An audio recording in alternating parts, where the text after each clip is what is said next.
तो एक उत्तल दर्पण क्या होता है? उत्तल दर्पण क्या होता है, मतलब किसे कहते हैं? उत्तल दर्पण क्या होते हैं? वैसा दर्पण जिसका परावर्तक सतह क्या हो, उठा हुआ हो, और लेकिन रंजित सतह क्या हो, धसा हो, वैसा परावर्तक सतह, ये परावर्तक सतह है उत्तल दर्पण का। ये परावर्तक सतह है उत्तल दर्पण का, और ये जो है परावर्तक सतह है अवतल दर्पण। परावर्तक सतह किसका है? अवतल दर्पण का। मतलब उत्तल दर्पण क्या होता है कि वैसा दर्पण जिसका परावर्तक सतह उठा हुआ हो, जिसे परावर्तन होगा प्रकाश का, उसका ये क्या होना चाहिए, उठा होना चाहिए, और जो रंगा हुआ है वो धसा होना चाहिए, पिछक ना होना चाहिए। मतलब ये एक मान लेते दर्पण है, ये उठा हुआ है तो ये उत्तल दर्पण हो गया, लेकिन शर्त ये है कि उसका धसा हुआ सिरा क्या होना चाहिए, रंगा होना चाहिए, यानी रंजित होना चाहिए, तो उसको क्या कहते हैं, उत्तल दर्पण। और अवतल दर्पण क्या होता है, जिसका परावर्तक सतह धसा होना चाहिए, जिसका परावर्तक सतह धसा होना चाहिए लेकिन रंगा हुआ सिरा क्या होना चाहिए, उठा होना चाहिए, तो उसको क्या कहते हैं, अवतल दर्पण। उत्तल दर्पण, वैसा दर्पण, वैसा दर्पण, वैसा दर्पण जिसका परावर्तक सतह, जिसका परावर्तक सतह धसा उठा होना चाहिए, उठा हुआ होना चाहिए, उठा हुआ होना, उठा हुआ होना चाहिए, लेकिन परावर्तक रंजित सतह क्या होना चाहिए, रंजित सतह धसी हुई होनी चाहिए, धसी हुई होनी चाहिए। क्या कहलाता है, उत्तल दर्पण कहलाता है। उत्तल दर्पण,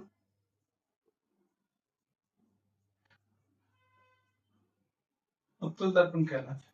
समझिए कि वैसा दर्पण जिसका परावर्तक सतह उठा होना चाहिए, और रंजित सतह मतलब रंगा हुआ सतह क्या है, धसा होना चाहिए, उसको क्या कहते हैं, उत्तल दर्पण। और वैसा दर्पण जिसका परावर्तक सतह क्या होता है, धसा होता है, और रंजित सतह उठा हुआ होता है, उसको क्या कहते हैं, अवतल दर्पण। तो इसलिए लिखिए अवतल दर्पण। दूसरे नंबर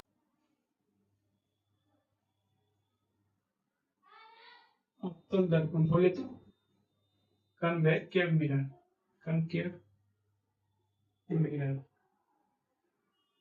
क्या होता है कि वैसा दर्पण जिसका परावर्तक सतह धसा होना चाहिए, और रंजित सतह उठा हुआ होना चाहिए, अवतल दर्पण कहलाता है। वैसा दर्पण, वैसा दर्पण जिसका परावर्तक सतह, जिसका परावर्तक सतह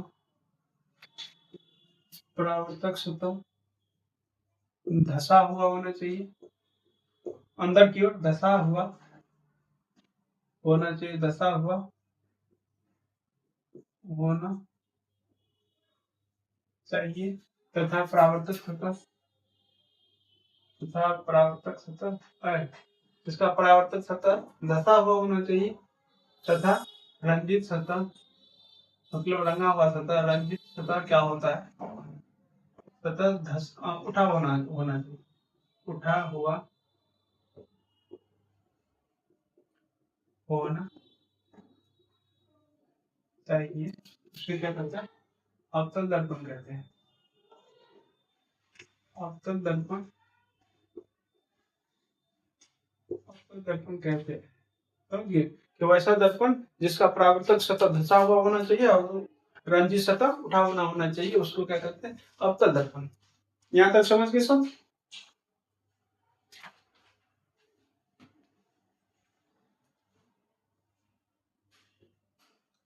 इसका फिगर क्या होगा अवतल दर्पण का, ऐसे होगा।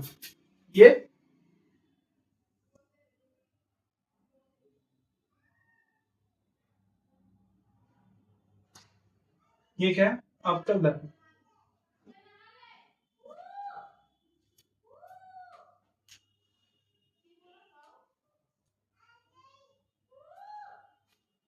ये क्या है, परावर्तक सतह।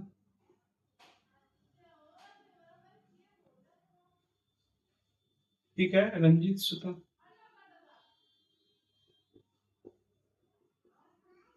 मतलब ये धसा होना चाहिए, ये उठा होना, मतलब परावर्तक सतह धसा हुआ होना चाहिए और रंजित सतह उठा होना चाहिए, जिसको क्या कहते हैं अवतल दर्पण। और ये हो गया परावर्तक दर्पण। मतलब अवतल दर्पण कैसा होता है, उत्तल दर्पण जिसका परावर्तक सतह क्या होना चाहिए, उठा होना चाहिए, और क्या होता है ये रंजित सतह क्या होना चाहिए, धसा होना चाहिए। रंजित सतह क्या होना चाहिए, धसा हुआ होना चाहिए, और परावर्तक सतह क्या होना चाहिए, परावर्तक सतह उठा होना चाहिए। ये हो गया उत्तल दर्पण। ये क्या हो गया अवतल दर्पण। समझ गए उत्तल दर्पण और अवतल दर्पण। अवतल दर्पण में प्रकाश का परावर्तन, ये समझ गए यहाँ तक उत्तल दर्पण और अवतल दर्पण। अब समझते हैं कि उत्तल दर्पण में प्रकाश का परावर्तन कैसे होता है, उसके बाद समझेंगे कि अवतल दर्पण में प्रकाश का परावर्तन कैसे होता है। उत्तल दर्पण में प्रकाश का परावर्तन,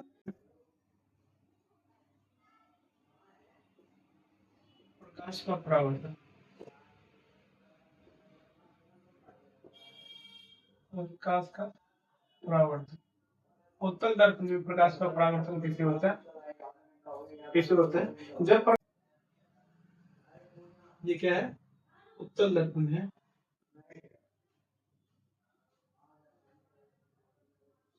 जिसका ध्रुव क्या है, जिसका ध्रुव ये है P, मुख्य फोकस क्या है F, और आगे मुख्य फोकस क्या है F, और वक्रता केंद्र क्या है C, वक्रता केंद्र क्या है C।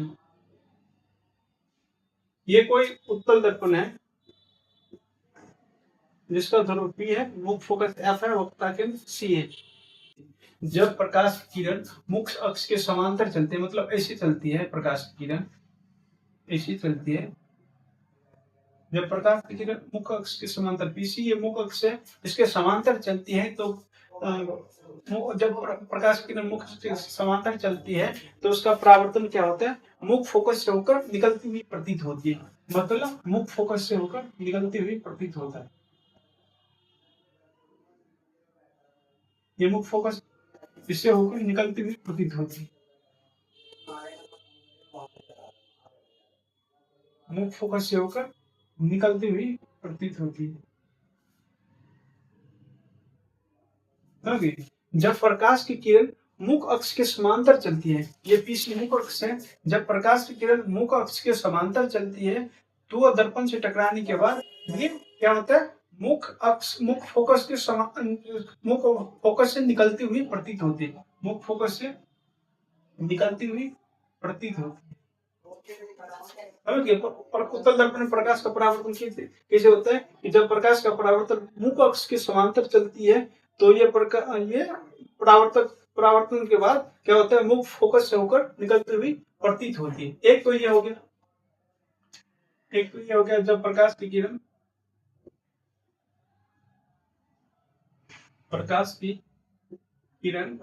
मुख्य अक्ष के समांतर चलती है, मुख्य अक्ष के या प्रधान अक्ष के समांतर चलती है, समांतर चलती है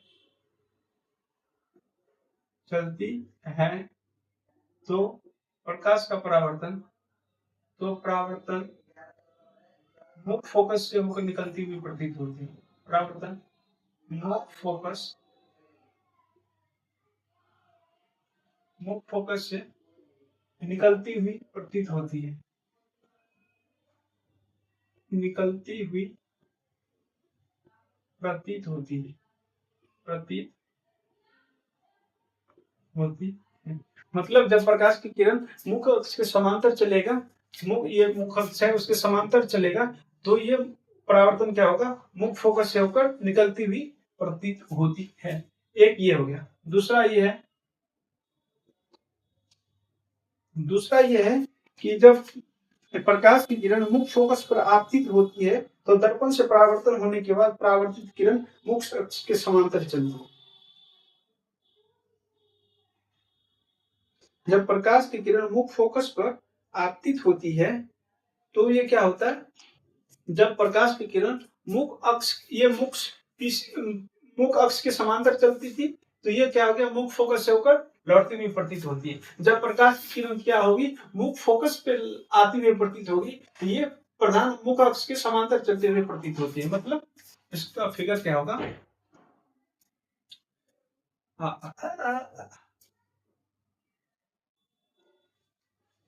जब प्रकाश की किरण लिखिए,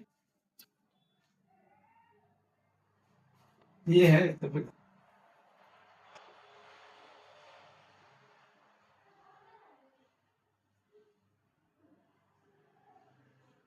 क्या है, दोनों पी, ये क्या है वक्रता केंद्र और मुख्य फोकस एफ, ये वक्रता सी। ठीक है, ये क्या है प्रधान अक्ष। जब प्रकाश की किरण क्या होती है, मुख्य फोकस से होकर गुजरती है, मुख्य फोकस से होकर गुजरती है। जब प्रकाश की किरण क्या होती है,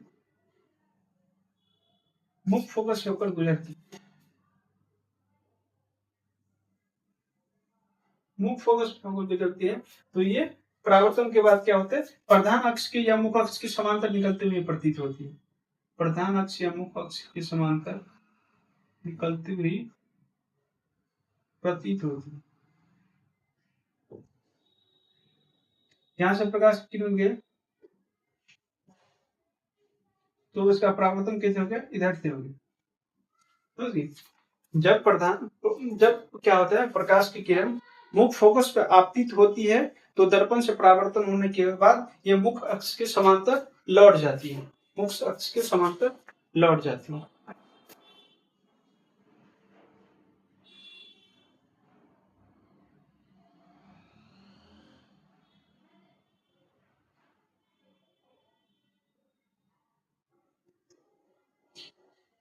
जब प्रकाश की किरण मुख्य फोकस पर आपतित होते, लिखिए, जब प्रकाश की किरण,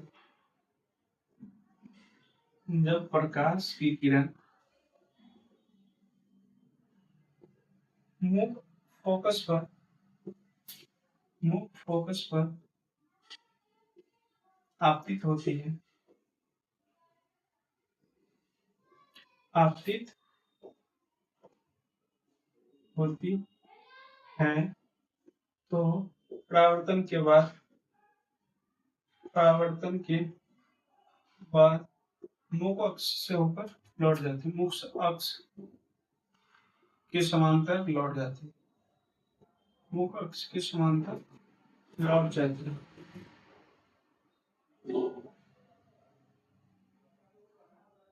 लौट जाती है।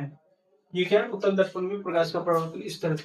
यदि प्रकाश का परावर्तन मुख्य अक्ष के समांतर चल रहे हैं, तो ये मुख्य फोकस होकर निकलते हुए प्रतीत होती है। दूसरी ये, जब प्रकाश की किरण मुख्य फोकस पर आती होती है, तो यह प्रमुख अक्ष के समांतर निकलते हुए प्रतीत होती है। ये हो गया दूसरा। अब तीसरा है,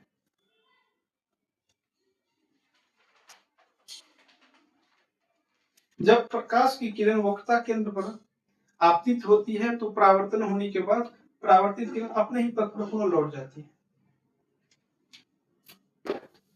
दोनों समझिए। अब तीसरा है, जब प्रकाश की किरण कहाँ पे होती है, जब प्रकाश की किरण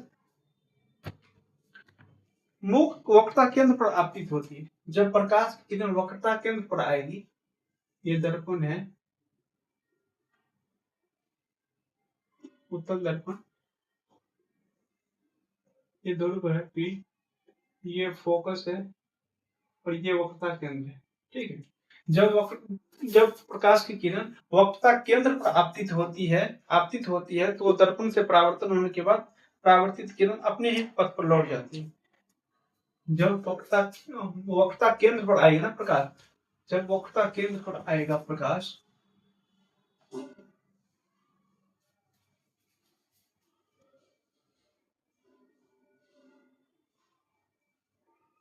ठीक है,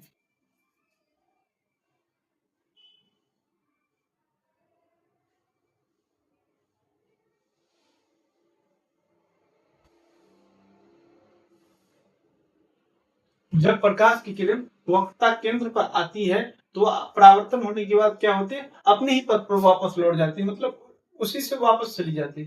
परावर्तन होने के बाद अपने ही पथ पर वापस चली जाती है, मतलब जहां से आ रही है उसी पर वापस चली जाती है। लेकिन जब प्रकाश की किरण, जब प्रकाश की किरण,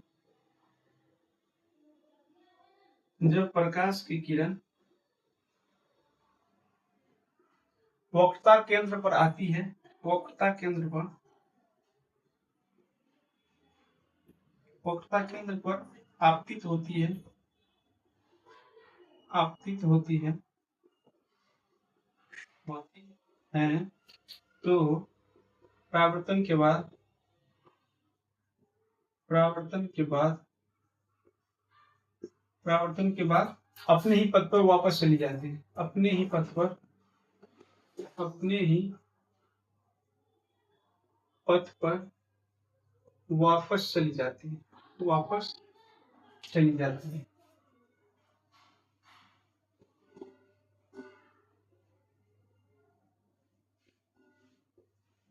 जब वक्रता केंद्र पर आपतित हो रही है प्रकाश की किरण, तो अपने ही पथ पर क्या हो, वापस चली जाती है। तीसरा हो गया। चौथा ये क्या है, चौथा है जब प्रकाश की किरण ध्रुव पर P पर आपतित होती है, तो परावर्तन होने के बाद क्या होता है, परावर्तित किरण जितना कोण के साथ आती है उतना ही कोण के साथ वापस लौट जाती है। जब प्रकाश की किरण यहाँ P पे आती है, ध्रुव मतलब ध्रुव पे आती है, ये हो गया उत्तल दर्पण।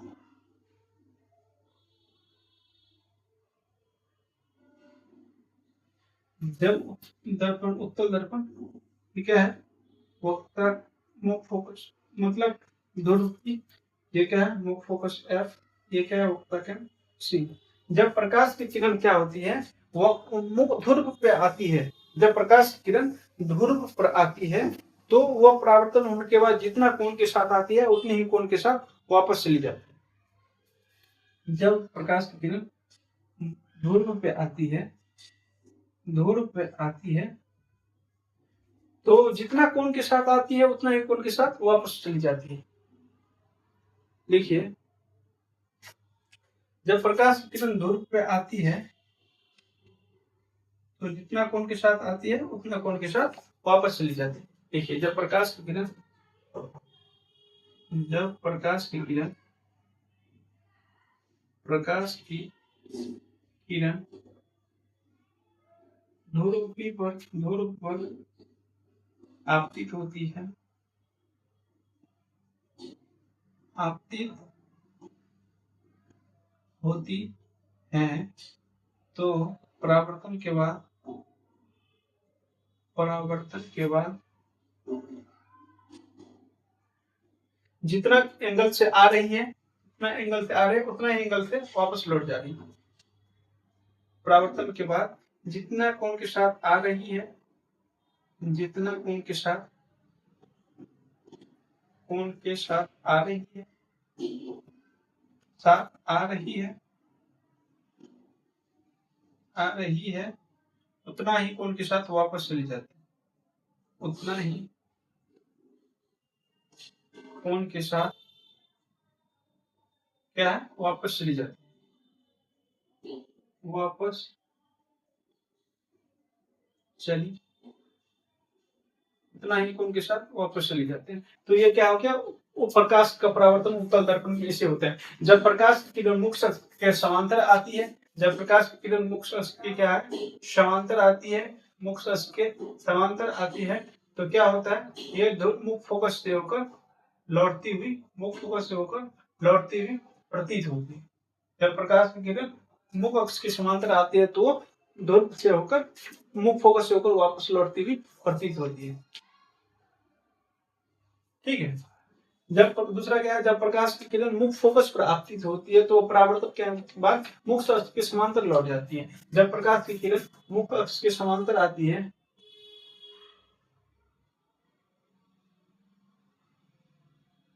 जब प्रकाश की किरण मुख्य फोकस पर आपतित होती है, मतलब यहाँ पर आ रही है प्रकाश की किरण,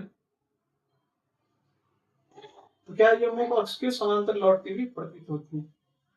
ये तीसरा क्या है, जब प्रकाश की वक्रता केंद्र पर आ रही है, आपतित होती है, तो परावर्तन के बाद अपने ही पथ को वापस चली जाती है। चौथा क्या है, जब प्रकाश की किरण ध्रुव पर आती है, जिस एंगल के साथ आती है उसी एंगल के साथ वापस चली जाती है। तो ये हो गया उत्तल दर्पण में प्रकाश का परावर्तन इस प्रकार होते हैं। अब समझते हैं उत्तल दर्पण में प्रतिबिंब कैसे बनता है। उत्तल दर्पण में प्रतिबिंब कैसे बनता है, समझते हैं उत्तल दर्पण में प्रतिबिंब कैसे बनता है। उत्तल दर्पण में प्रतिबिंब का बनना, प्रतिबिंब का बनना। उत्तल दर्पण में प्रतिबिंब कैसे बनता है? चलिए सही। उत्तल दर्पण में प्रतिबिंब कैसे बनता है? जब उत्तल दर्पण में ध्रुव और क्या होता है, जब वस्तु ध्रुव और अनंत के बीच रखी जाती है,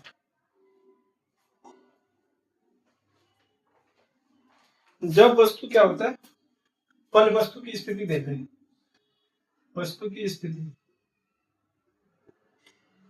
वस्तु की स्थिति, वस्तु की स्थिति, ठीक है। अब वस्तु की स्थिति हो गया, प्रतिबिंब की स्थिति, प्रतिबिंब की स्थिति, वस्तु की स्थिति, प्रतिबिंब की स्थिति। अब है प्रतिबिंब का आकार कैसा होगा, प्रतिबिंब का आकार, प्रतिबिंब का आकार, और क्या है फिर उसकी प्रतिबिंब का प्रकृति क्या होगा, नेचर कैसा होगा। तो ये आप बना लीजिए, इस तरह का एक खाना बना लीजिए। वस्तु की स्थिति एक नंबर में क्या है, जब वस्तु क्या होगा, ध्रुव पी और क्या होगा, जब वस्तु ध्रुव पी और अनंत के बीच होगा, जब वस्तु ध्रुव पी और अनंत के बीच होगा, अनंत के बीच होगा, तो उसकी प्रतिबिंब की स्थिति क्या है, मतलब प्रतिबिंब कहाँ बनेगा, तो प्रतिबिंब बनेगा मुख्य फोकस और ध्रुव के बीच। तो प्रतिबिंब कहाँ बनेगा, मुख्य फोकस, मुख्य फोकस, जो प्रतिबिंब बनेगा तो मुख्य फोकस और ध्रुव के बीच में बनेगा, ध्रुव के बीच बनेगा। जब प्रतिबिंब वस्तु क्या होता है, ध्रुव और अनंत के बीच में होगा, तो उसकी स्थिति प्रतिबिंब जो बनेगा वो कहाँ पर बनेगा, ध्रुव और मुख्य फोकस बीच में बनेगा। इसका प्रतिबिंब क्या होगा, प्रतिबिंब का आकार क्या होगा, वो छोटा होगा, प्रतिबिंब का आकार छोटा होगा और क्या होगा, उल्टा होगा। प्रतिबिंब का आकार छोटा होगा और सीधा होगा, प्रतिबिंब का आकार छोटा होगा और सीधा होगा। इसका प्रकृति क्या होगी, तो प्रकृति काल्पनिक होगी, क्या होगी, काल्पनिक। जब वस्तु ध्रुव और अनंत के बीच, ध्रुव और अनंत के बीच रखी जाती है, तो मुख्य वस्तु का स्थिति मतलब प्रतिबिंब कहाँ पे बनता है, मुख्य फोकस और ध्रुव के बीच बनता है, उसका आकार छोटा होता है और सीधा होता है। प्रकृति, इसकी प्रकृति कैसी, काल्पनिक हो जाती है। दूसरी, जब वस्तु अनंत पर रखी जाती है, जब वस्तु अनंत पे रखी जाती है, जब वस्तु क्या होती है, अनंत पे रखी जाती है, अनंत पर रखी जाती है, अनंत पर रखी जाती है, जब वस्तु अनंत पर रखी जाती है तो उसकी स्थिति क्या होगी, उसका प्रतिबिंब कहाँ बनेगा, मुख्य फोकस पर बनेगा। क्या बनेगा, मुख्य फोकस पर बनेगा, मुख्य फोकस पर प्रतिबिंब बनेगा, मुख्य फोकस पर प्रतिबिंब बनेगा। कहाँ पे बनेगा, मुख्य फोकस पे उसका प्रतिबिंब बनेगा। और प्रतिबिंब का आकार क्या होगा, वस्तु के आकार से छोटा होगा, वस्तु के आकार से छोटा होगा। कौन, प्रतिबिंब का आकार क्या होगा, वस्तु के आकार से छोटा होगा, और ये भी क्या होगा, काल्पनिक होगा। तो उत्तल दर्पण का प्रतिबिंब किससे बनता है, जब वस्तु ध्रुव और अनंत के बीच होता है, तो उसका प्रतिबिंब कहाँ बनता है, मुख्य फोकस और ध्रुव के बीच बनता है, तो उसका आकार छोटा और सीधा होता है, प्रकृति उसका काल्पनिक होता है। जब वस्तु अनंत पर रखी जाती है तो प्रतिबिंब कहाँ बनता है, मुख्य फोकस पर, और उसका आकार छोटा होता है वस्तु से, और उसका प्रकृति क्या होते हैं, काल्पनिक होते हैं। अब समझते हैं कि अवतल दर्पण में प्रकाश का परावर्तन कैसे होता है। अवतल दर्पण में प्रकाश का परावर्तन, अवतल दर्पण में प्रकाश का परावर्तन,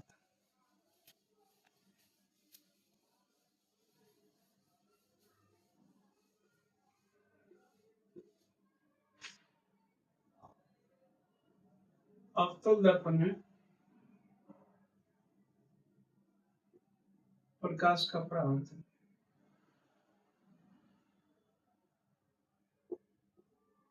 प्रकाश का परावर्तन।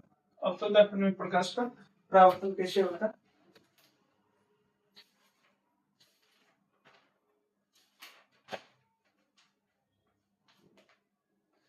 अवतल दर्पण में प्रकाश का परावर्तन कैसे होता है? जब वस्तु क्या होता है, मुख अक्ष के समांतर आती है। जब प्रकाश की किरण मुख अक्ष के समांतर आती है तो परावर्तन होने के बाद मुख फोकस से होकर गुजरती है। मतलब अवतल दर्पण है ना, अवतल दर्पण कैसे होगा?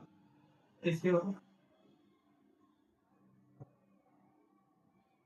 परावर्तक सतह धसा होना चाहिए और अवरंजी सतह उठा होना चाहिए। ये होगा क्या? अवतल दर्पण। ये किसका ध्रुव क्या है? पी। इसका ध्रुव क्या है? पी। मुख फोकस क्या है? एफ। पुख्ता केंद्र क्या है? सी। ठीक है। जब प्रकाश की किरण मुख अक्ष के समांतर आती है, जब प्रकाश की किरण क्या होती है, मुख अक्ष के समांतर आती है, ये मुख अक्ष है तो उसके समांतर आ रही प्रकाश की किरण। जब प्रकाश की किरण उसके समांतर आती है तो परावर्तन होने के बाद क्या होता है, मुख फोकस से होकर लौट जाती है, मुख फोकस से होकर लौट जाती है। जब प्रकाश की किरण मुख अक्ष के समांतर आती है, मुख अक्ष के समांतर, ये दोनों समांतर है, समांतर आती है तो परावर्तन होने के बाद मुख फोकस से होकर गुजर जाती है। तो इसमें क्या होता है, इसको लिखिए। जब प्रकाश की किरण मुख अक्ष के समांतर आती है तो दर्पण से परावर्तन होने के बाद मुख फोकस से होकर गुजर जाती है। जब प्रकाश, एक नंबर में, जब प्रकाश की किरण, जब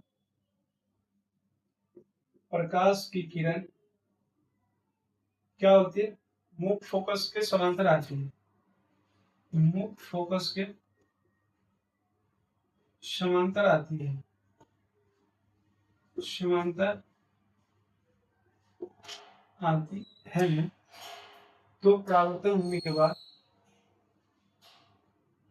परावर्तन होने के बाद मुख फोकस से होकर गुजर जाती है, फोकस से, मुख फोकस से होकर गुजरती है, मुख फोकस से होकर गुजरती है। जब प्रकाश की किरण मुख अक्ष के समांतर आती है तो परावर्तन के बाद क्या होता है, मुख फोकस से होकर वापस लौट जाती है। दूसरा क्या है, ये होगा पहला। दूसरा क्या है, जब प्रकाश की किरण मुख फोकस पर आपतित होती है, जब प्रकाश की किरण मुख फोकस पर आपतित होती है तो दर्पण से परावर्तन होने के बाद परावर्तित किरण मुख अक्ष के समांतर वापस चली जाती है। जब प्रकाश की किरण क्या होती है, मुख अक्ष, मुख फोकस पर आपती है, आपतित होती है, मतलब अवतल दर्पण,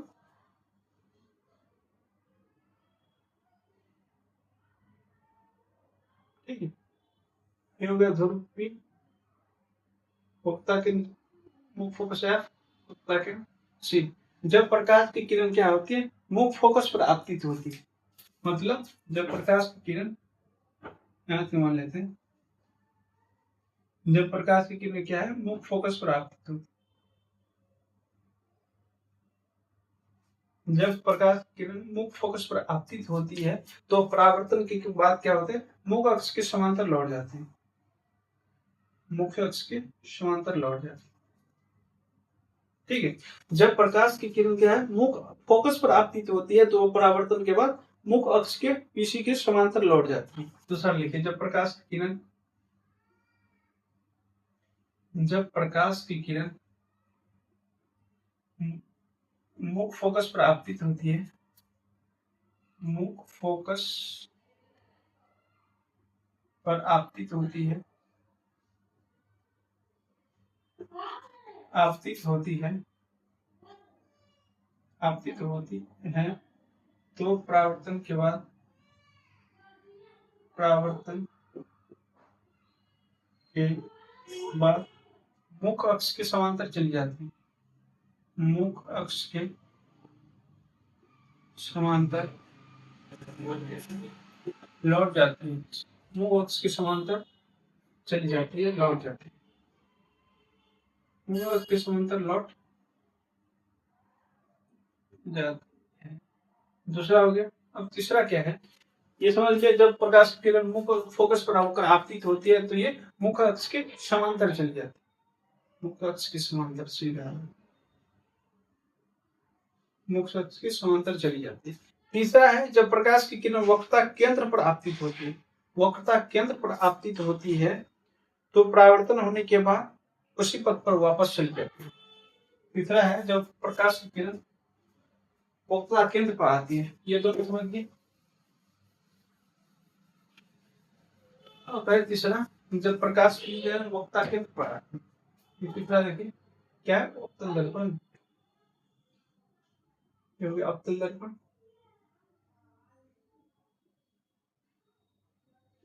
ये हो गया दोनों पी, मुख्य फोकस एफ, वक्रता केंद्र सी, ये होगा पीसी प्रधान है। जब प्रकाश की किरण वक्रता केंद्र पर आती है, मतलब यहाँ पे आती है, यहाँ से ऊपर गुजरेगी ना, जब प्रकाश की किरण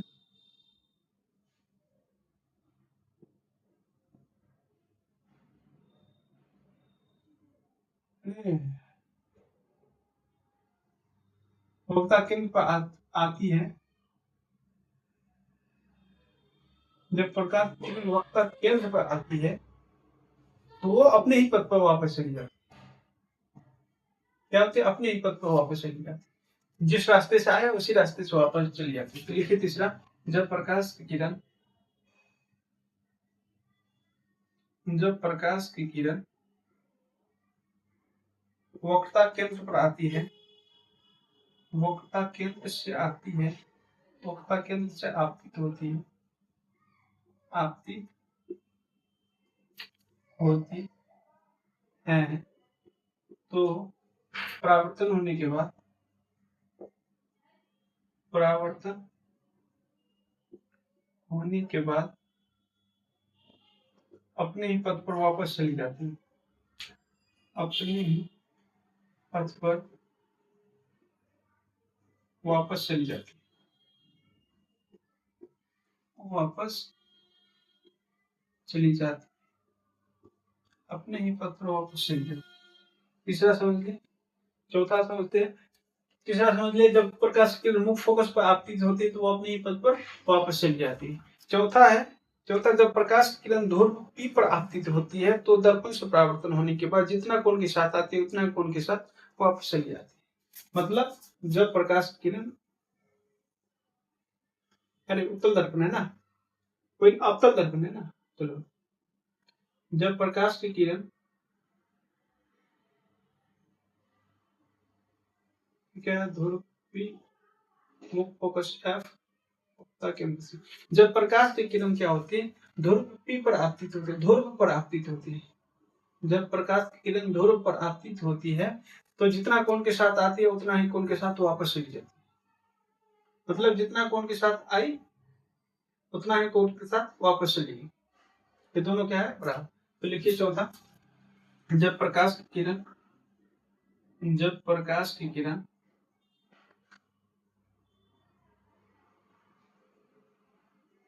क्या है, ध्रुव, ध्रुव पर आपतित होती है,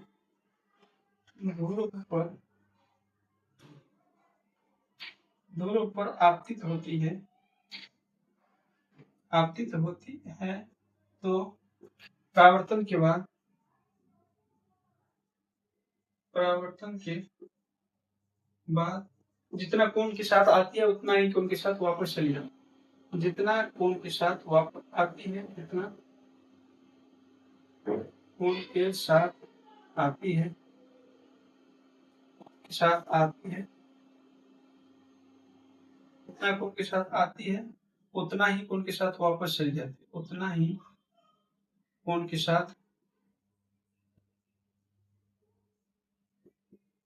वापस चली जाती है, वापस चली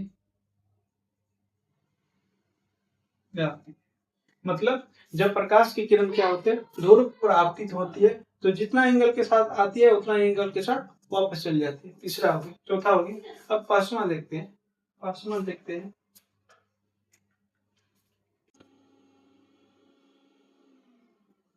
अवतल दर्पण में प्रतिबिंब का बनना, प्रतिबिंब का वही ढांचा फिर से बनाइए। वस्तु की स्थिति, वस्तु की स्थिति, वस्तु की स्थिति, प्रतिबिंब की स्थिति, प्रतिबिंब की स्थिति, प्रतिबिंब का आकार, प्रतिबिंब का आकार,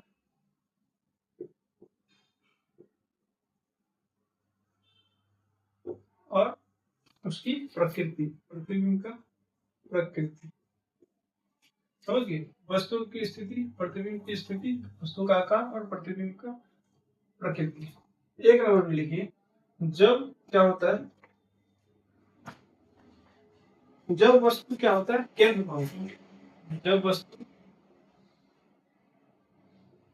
वक्ता केंद्र पर हो, वक्ता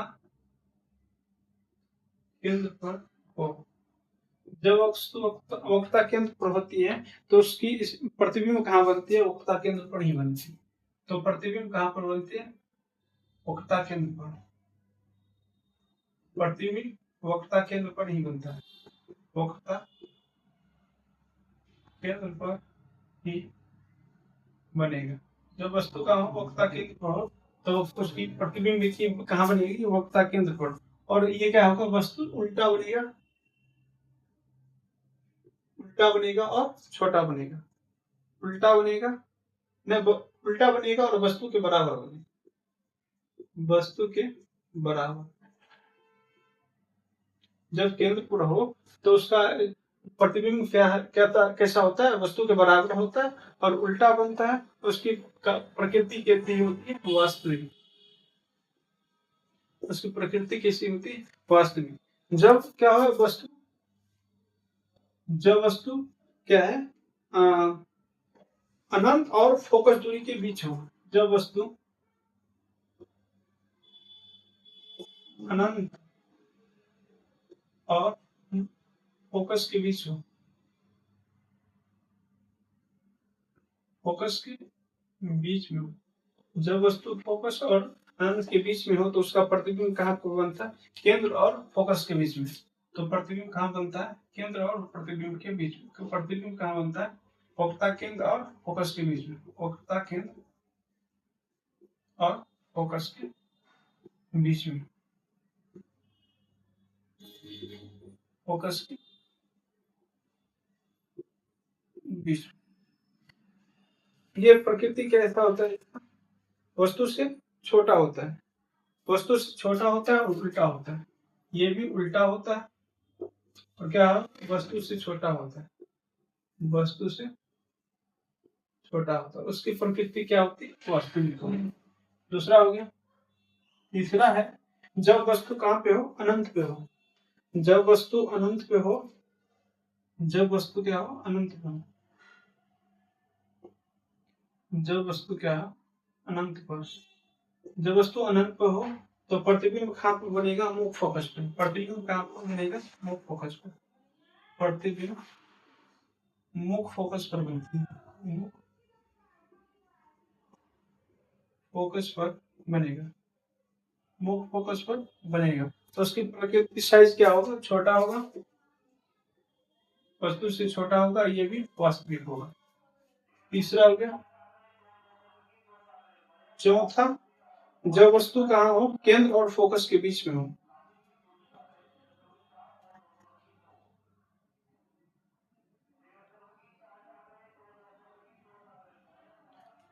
जब वस्तु केंद्र और फोकस के बीच में हो, जब वस्तु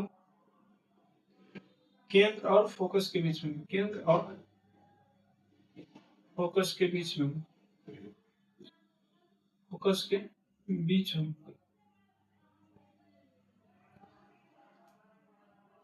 तो उसका प्रतिबिंब कहाँ बनता है, अनंत और प्रतिबिंब के बीच में बनता है। प्रतिबिंब अनंत और केंद्र के बीच में, केंद्र के बीच बनेगा, अनंत और केंद्र के बीच में बनेगा। ये इसकी प्रकृति कैसी होगी, उल्टा होगा। इसकी प्रवृत्ति क्या होगी, उल्टा होगा और बना बनेगा, उल्टा बनेगा और वस्तु से बड़ा बनेगा, वस्तु से बड़ा बनेगा, उल्टा बनेगा और वस्तु से बड़ा बनेगा। उसकी प्रकृति क्या होगी, वास्तविक होगी। 4 हो गया। 5, जब वस्तु क्या हो, मुख्य फोकस पे हो। जब वस्तु कहाँ पे हो, जब वस्तु मुख्य फोकस पे हो, मुख्य फोकस पर, जब वस्तु मुख्य फोकस पे होगा, जब वस्तु का हो मुख्य फोकस पे होगा, तो इसका प्रतिबिंब कहाँ पर बनेगा, अनंत। प्रतिबिंब अनंत पर बनेगा, अनंत पर बनेगा। जब वस्तु का हो मुख्य फोकस पर हो तो उसका प्रतिबिंब अनंत पर बनेगा और दर्पण से आगे बनेगा, उल्टा बनेगा। दर्पण से आगे बनेगा, क्या बनेगा, उल्टा बनेगा। इसकी प्रकृति क्या होगी, उसकी भी प्रकृति क्या होगी, वास्तविक होगी। 5 हो गए। अब 6 में देखते हैं। 6 में है, जब वस्तु का प्रतिबिंब का, जब वस्तु कहाँ हो, मुख्य फोकस और ध्रुव के बीच में। जब वस्तु मुख्य फोकस और ध्रुव के बीच में है, मुख्य फोकस और ध्रुव के बीच में, ध्रुव के बीच में। जब मुख्य फोकस और ध्रुव के बीच हो तो उसके वो कैसे बनेगा, दर्पण से पीछे बनता है। तो प्रतिबिंब दर्पण से पीछे बनता है, प्रतिबिंब दर्पण से पीछे बनेगा। उसकी प्रकृति क्या होगी, उसकी आकार क्या होगा, बड़ा बनेगा और सीधा बनेगा। आकार क्या होगा, बड़ा होगा और सीधा बनेगा। इसकी प्रकृति क्या होगी, काल्पनिक होगी। प्रकृति क्या होगी, काल्पनिक होगी। एक बार फिर से समझते हैं कि जब अवतल दर्पण में प्रतिबिंब कैसे बनता है। जब वस्तु क्या है वक्ता केंद्र पर होती है तो उसकी प्रतिबिंब कहाँ पर बनता है, वक्ता केंद्र पर ही बनता है। उसकी आकार क्या होता है, वस्तु के बराबर होता है और उल्टा बनता है। इसकी प्रकृति वास्तविक होती है, वास्तविक प्रतिबिंब बनता है। मतलब जब वस्तु अनंत और फोकस के बीच में हो तो वो उसका प्रतिबिंब कहाँ पर बनता है, वक्ता केंद्र और फोकस के बीच में बनता है। ये वस्तु से छोटा बनता है, उल्टा बनता है और वस्तु का प्रतिबिंब क्या होता है, वास्तविक होती है। जब वस्तु अनंत पर हो रखा हो तो प्रतिबिंब मुख्य फोकस पर बनता है, वस्तु से छोटा बनता है और उसकी प्रतिबिंब का प्रकृति वास्तविक प्रतिबिंब बनता है। जब वस्तु केंद्र और फोकस के बीच में हो तो उसका प्रतिबिंब अनंत और केंद्र के बीच में बनता है। अनंत और केंद्र के बीच में बनता है, वक्ता केंद्र के बीच में। उसके आकार कैसे होगा, वस्तु से बड़ा होगा और उल्टा बनेगा। प्रतिबिंब का प्रकृति क्या है, वास्तविक प्रतिबिंब बनेगा। जब वस्तु मुख्य फोकस पर होता है तो प्रतिबिंब अनंत पर बनता है और दर्पण से आगे बनता है, उल्टा बनता है और उसकी प्रतिबिंब क्या होगी, वास्तविक प्रतिबिंब बनेगी। जब वस्तु मुख्य फोकस और ध्रुव के बीच में हो तो प्रतिबिंब दर्पण से पीछे बनता है, बड़ा बनता है, सीधा बनता है और उसकी दर्पण क्या होता है, दर्पण प्रतिबिंब क्या होता है, काल्पनिक होता है। तो आज के लिए बस इतना ही। आगे हम देखेंगे दर्पण वक्ता केंद्र और दर्पण में वक्ता केंद्र और अवतल दर्पण में वक्ता केंद्र और उसके वक्ता त्रिज्या में संबंध स्थापित करने की कोशिश करेंगे। मतलब F बराबर R/2 होता है या फिर F बराबर 2R होता है। ये कैसे सिद्ध होता है, दर्पण का सूत्र पढ़ेंगे कि 1/V बराबर 1/F + 1/U कैसे होता है। आवर्धन पढ़ेंगे। इन तमाम तरह के क्वेश्चन को सॉल्व करने की कोशिश करेंगे और उसके बाद हमारा चैप्टर पूरी तरह से प्रकाश का परावर्तन फिनिश हो जाएगा। तो आज के लिए बस इतना ही, मिलते हैं नेक्स्ट क्लास में। तब तक आप लोग देखते रहिए दिव्या इंस्टीट्यूट। जय हिंद, वंदे मातरम। चैनल को सब्सक्राइब कर लीजिए। Thank you. 2 घंटा हो गया बाबू जी।